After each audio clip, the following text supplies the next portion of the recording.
So I'm going to get the discussion going with a few questions for the panel members, and start with maybe perhaps the most obvious question. Why did you get involved in the first place?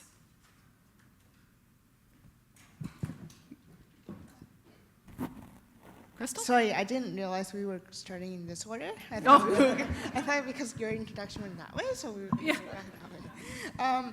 So I want to spend 5 seconds on my initial journey. So originally when I was 14 and I got involved because I was reluctant to go back into recreational therapy at the age of 14. And you know, a lot of the pediatric clinicians at Bloorview said, why don't you volunteer and help out with the other kids?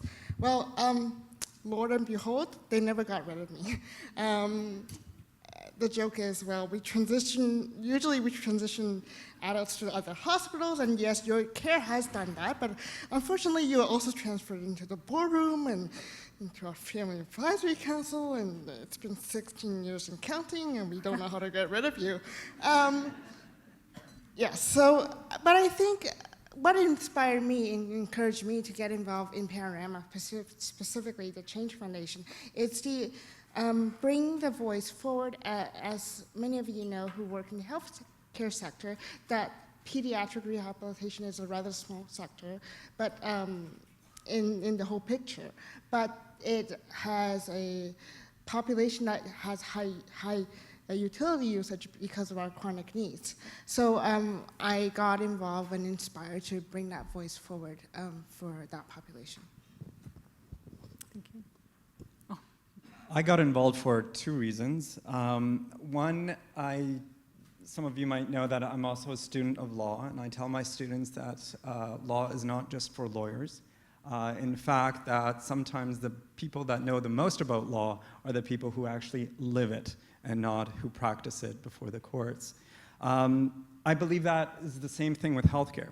And so when I saw this opportunity to get involved in a citizenship engagement panel, what a beautiful example of a democratic exercise in which patients and caregivers can get involved and actually influence the way healthcare is delivered. And the second reason is partly, I was selected because then I was a caregiver for my mother, and she had an absolutely amazing experience going through the healthcare system in Ottawa. When you live in Ottawa, you become very quickly aware of issues of jurisdiction. You know what side of the river you don't want to get sick on, and what side of the river you do want to get sick on. So her incident began in Quebec and ended in Ontario, and you could really see the difference. But having said that, she got amazing care for she got amazing care for the problem if she actually had that problem. She wasn't diagnosed properly, and I think part of that was simply because the staff didn't want to listen to our stories. They heard them 30 plus times, but they didn't listen. And if they took the time to listen not only to her story, which they did a good job of, having her repeat 30 plus times, but they didn't listen to the caregivers around her to help fill in some of that history, some of that personal experience. Perhaps they might have saved the Ontario healthcare system a few thousands of dollars from subsequent tests. But anyway, she got amazing. If she had the problem she was initially diagnosed for, she got amazing help. So I wanted to share that with Panorama as well, that it's not all bad. There's a lot of good stuff happening, but there's always room for improvement as well. And as you know, caregiving is a big part of the future, so listening to the caregivers as well as to the patients. The next question kind of moves on from why did you get involved and what made you keep coming to the meetings? Why did you stay involved? And maybe if you don't mind, Pete, could we get you to answer? Oh. Well, I'm the first seat. Okay. Okay. We switched them all around for you. I think when we first met, we were all in this room going, what the heck is this all about? And as we kept meeting, and each meeting, we felt like we were being listened to. The dynamics of the room were changing, and we were really putting out some good information. And we'd do a meeting, and a lot of information would pour out, and then we'd come together a couple months later, and we go, wow, they listened to us at that meeting, and now they're asking questions that kind of revolve around where we're headed. And you have to stay involved with that. I mean, every one of us is going to need healthcare at one point. And if we don't stay involved with healthcare and hope to improve it as the customers of this system, nobody's going to do it. So it's important that we move forward and work hard to make these changes and to make as much progress as we can in moving forward with good healthcare. Doug, you want to share a little bit about your Well, as you all can see, a lot of people are involved in this organization. And it's a journey that all of us are going to take one way or the other, that we are going to be sick somehow, sometime in our lifetime. And when I joined the Change Foundation, they had a mandate that they need to promote and also help the delivery of healthcare system in Ontario. And myself, being a patient, I've been through a lot of bottlenecks throughout the system. And I knew that I wanted to share my story with others so that we can help improve the system in Ontario for Ontarians. Yeah. Thank you. And so that's why I stayed involved. That's why you stayed. Okay. Thank you, Doug. The next question is, how did what you learn during this experience change your own patient or caregiver experience? Donna, do you want to start? Sure. Just to echo Pete for a second, it was kind of a leap of faith in the beginning. We really had no idea what we were going to be doing until we showed up in Toronto the first time. So it really was a leap of faith, and but the more I learned and the more I was exposed to stuff that's already happening. I was privileged to go to Holland Bloorview, which was an amazing place. I participated in some other extra activities besides what the panel was doing as a whole. And so the more I saw about what was possible and watched change happening on the ground or in progress, the more enthusiastic I became, for sure. And so I feel like I've been given a gift and that I have a responsibility almost to take what I've learned back to my own community and try to make whatever difference I can. So I'm a lot better prepared to advocate for myself, and as I'm a patient, but I'm also a caregiver at the same time. So my patient experience is as a cancer patient. And one of the first things that we realized really quickly as a panel is there's some big differences between, for the patient experiences, between people that had cancer experiences and the other people in the system. And so I think I'm a lot less naive today because I had mostly positive healthcare experiences.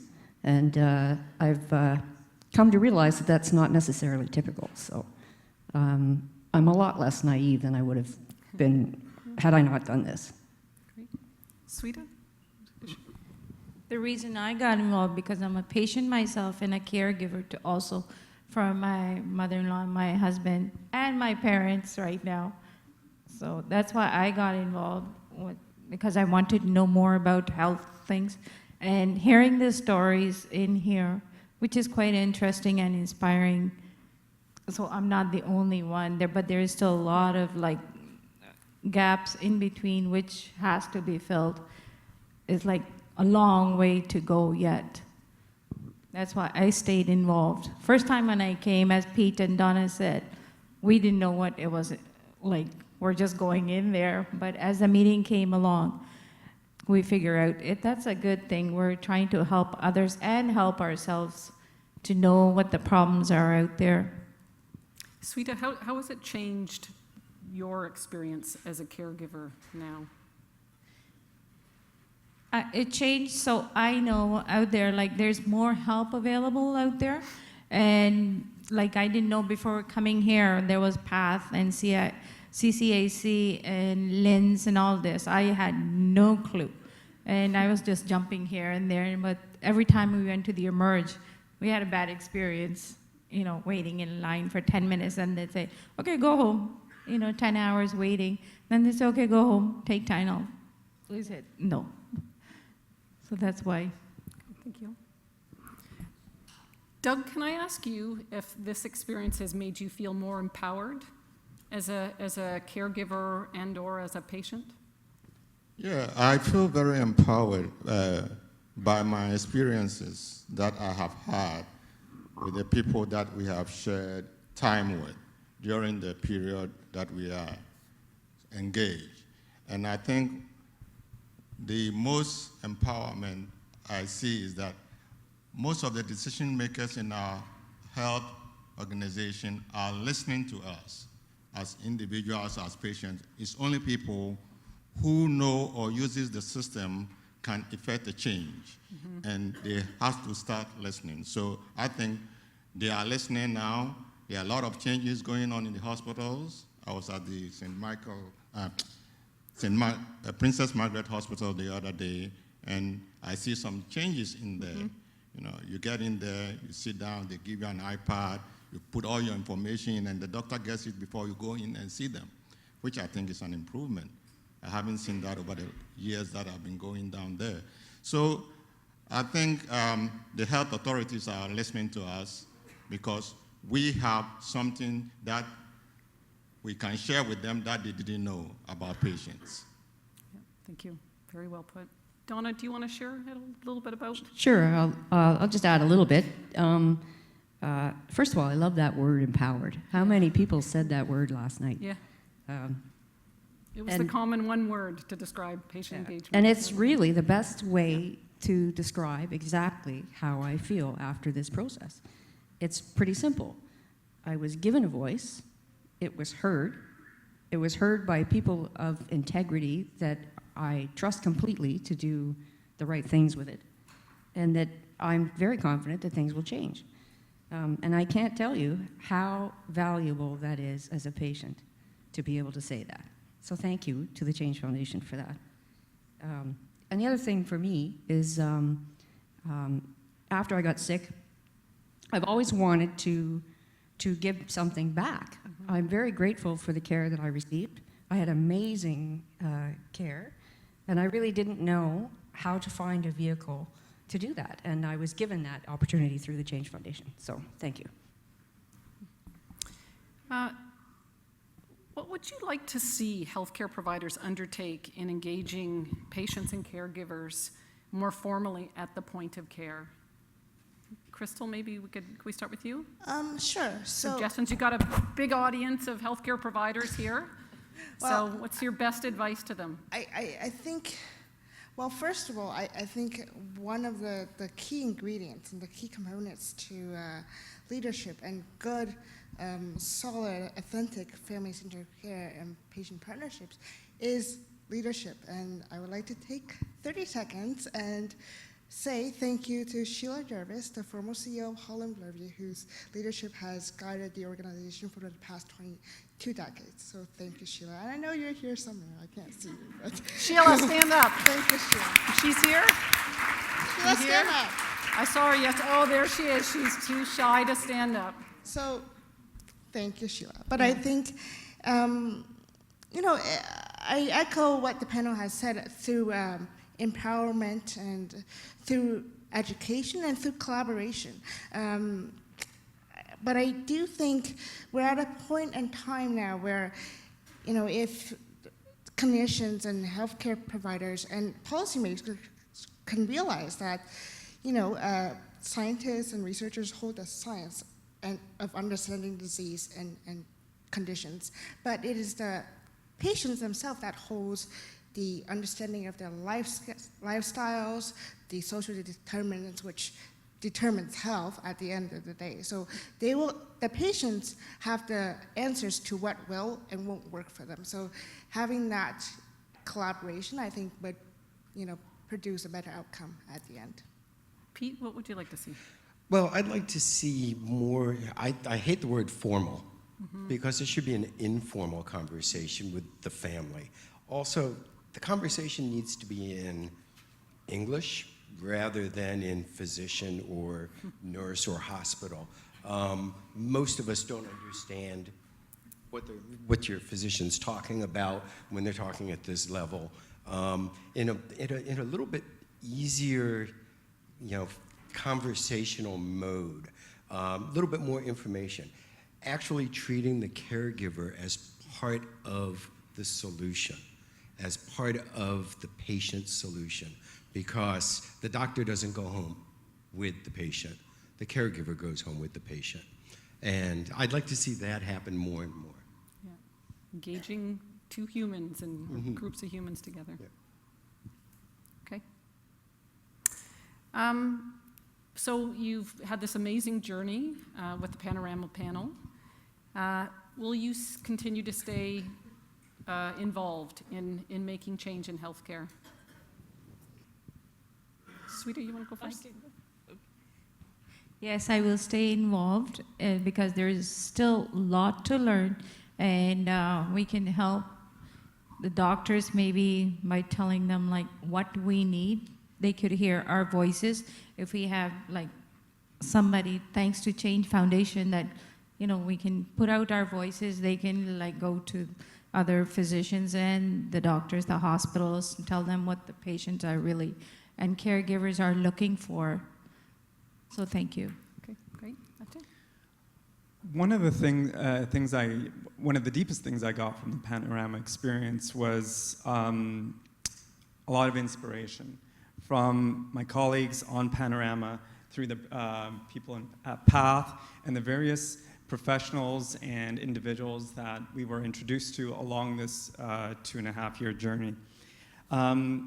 So I brought that, in a way, conversation back home, where we started having that discussion at home and sort of talking about how can we start that healthcare journey before we actually end up on the front steps of a hospital.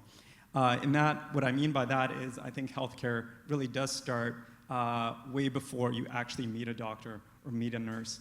And so we've started introducing healthier lifestyle choices in our own family, and we're getting engaged at the community level, where we're trying to encourage people to do a bit more